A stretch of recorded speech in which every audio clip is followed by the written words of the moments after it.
Good morning, and thank you for stopping by again today.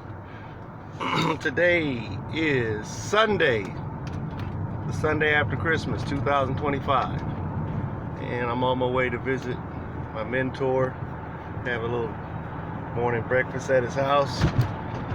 And today I'm going to talk about a video that was done by the Passport OG.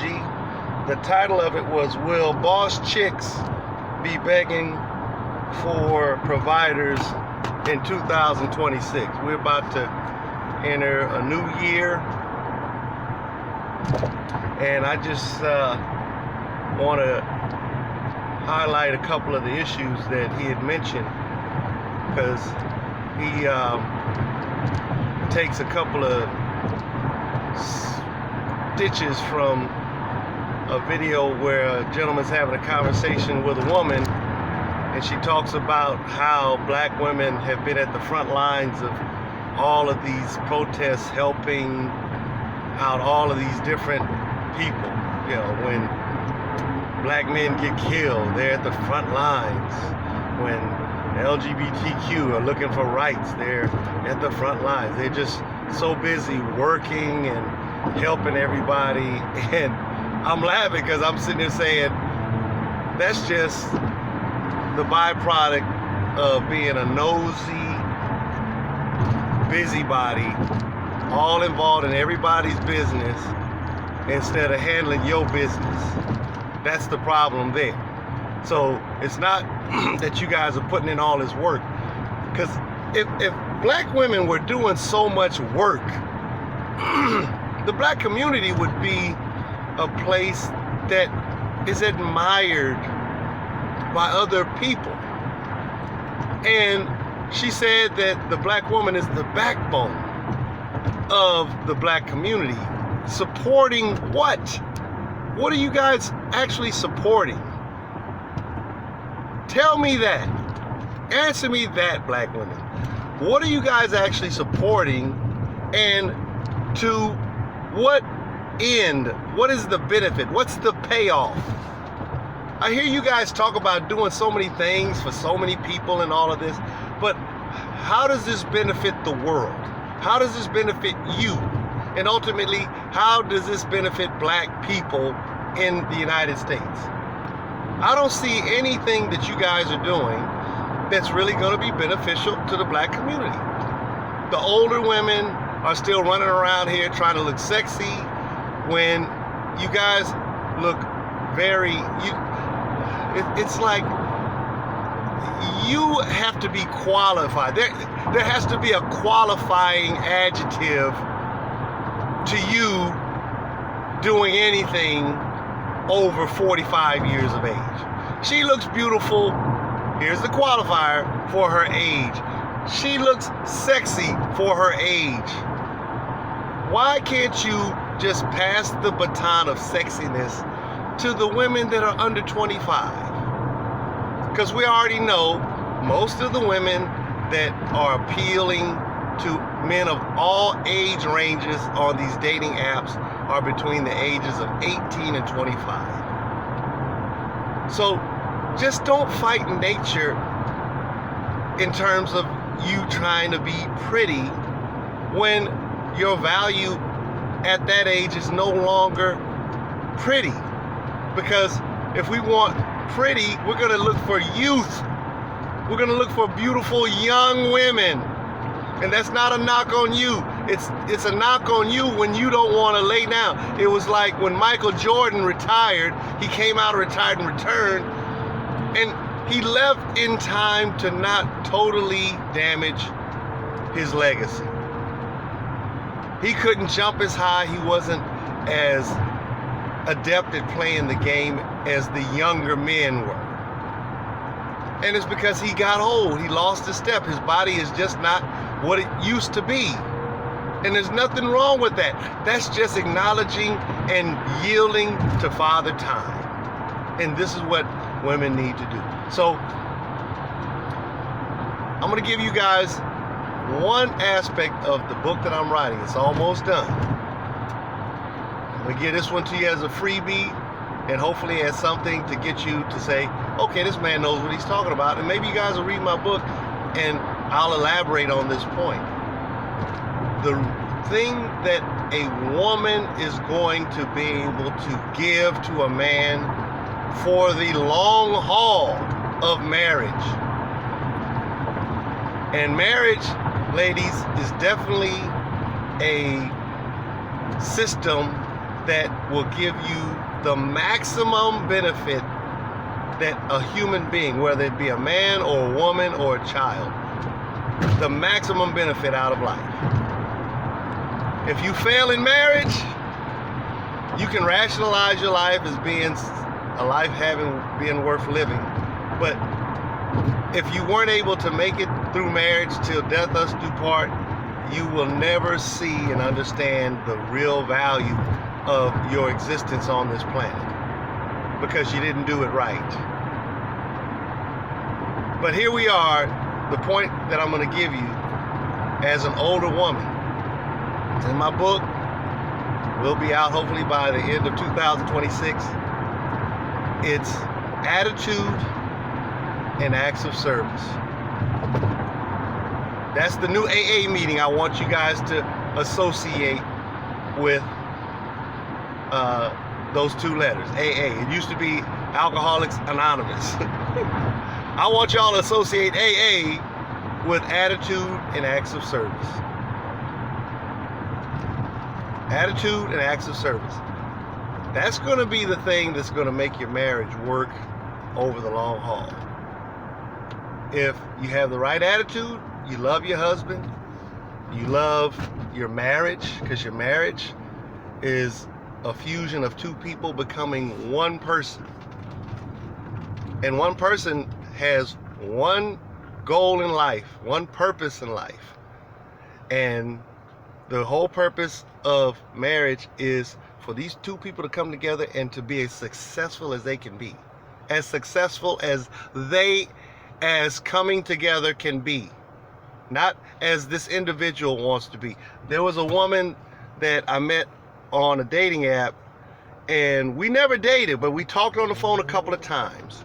And the first time we talked, she talked about getting married. She married this dude, because I asked her what happened, how'd she get a divorce. She married this dude, and the dude, when he offered to marry her, he said, sweetie, I really don't want to have any kids. She says, well, I want to have kids. I want to have 2 kids, and if we're not going to have 2 kids, I'm not going to marry you. He says, I love you. I really do. I love you. I want to marry you. I want us to be together till death us do part. And I make good money. The man made enough money to where this woman didn't have to work. And she basically almost blew this opportunity to have a life that many women dream of, to be provided for and cared for by one man, and to live comfortably under his leadership and authority.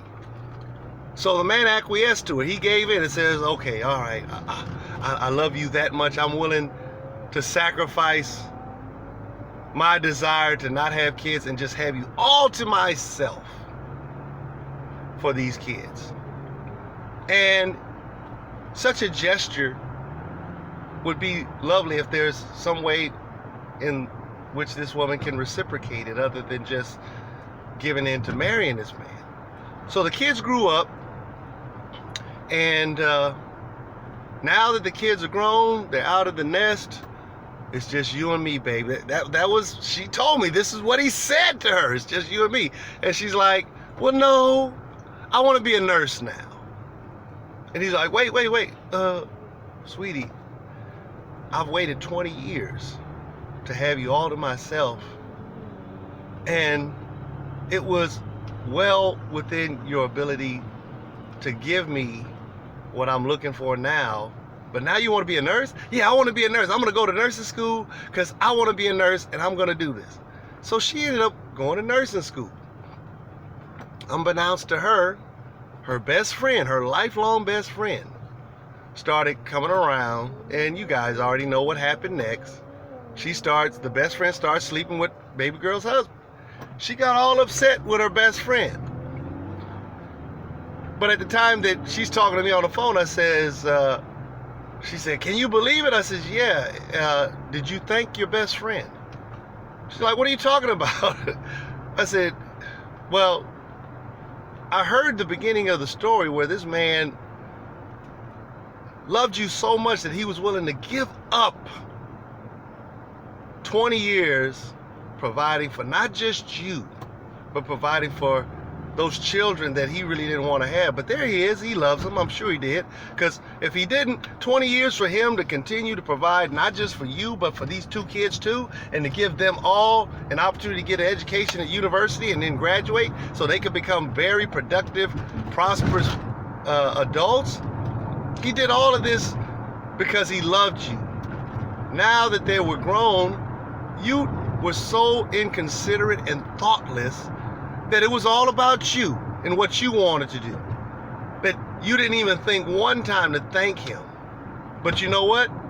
Your girlfriend did, because your girlfriend saw the need that was absent in your marriage, the need for you to be able to give up what you want long enough to make somebody else happy. Your attitude was funky, and you failed in your opportunity to do an act of service that would have just been a simple choice for you to make. It wasn't like you had to go to school and sacrifice years of training, hours, all this, to give your husband what he wanted from you from the very beginning. So your funky attitude and your unwillingness to do just a simple act of service, which is just now focus on your husband. Tell him you love him. Cook him a meal. Give him the best sex you could ever give a man, because you don't have nothing better to do. But no, you want to continue doing what you want to do because it's all about you. And that's not a marriage. A marriage is two people coming together to be the best that they can be together. It's not a matter of looking at your husband like he's this interloper or he's interfering with your happiness because you're miserable as a human being. No, it's about you being aware that seeing to his happiness is just as big of a priority as him seeing to your provision and protection, because this is what you want out of the deal. Well, what a man wants out of the deal is attitude and small acts of service. That's it. And so with that, I depart because I'm here at my friend's house. I'm going to enjoy a good breakfast. I'm pretty sure you guys should be looking forward to reading the book. I guarantee you it will be a page turner, but it won't be too many pages, because I really don't think a lot of words need to be laid down concerning marriage. We know deep down inside what a good marriage looks like. We know. We don't even have to really even guess. If you were to go to a bar and you ask a woman to describe what a good marriage looks like, I guarantee you she'll tell you what it looks like. But she's going to spend more time telling you what she didn't want, what she don't like, and all of this other kind of stuff. Well, tell me what you do like. And what are you willing to do in terms of your attitude and your acts of service? You were created to be a support.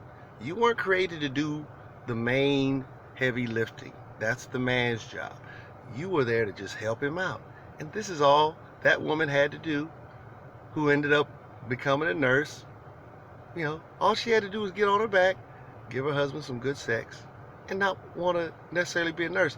Or she could have been a nurse, but she could have just given her husband a little more priority, a little more consideration, and it wouldn't have been no problem with him seeing you go off to nursing school and come home and do the small things that he wanted you to do. He wanted you. He wanted to hold you. He wanted to be around you. And how many women would desire a man like that, who's wealthy enough to go to work and provide and all of that? Talk to you soon.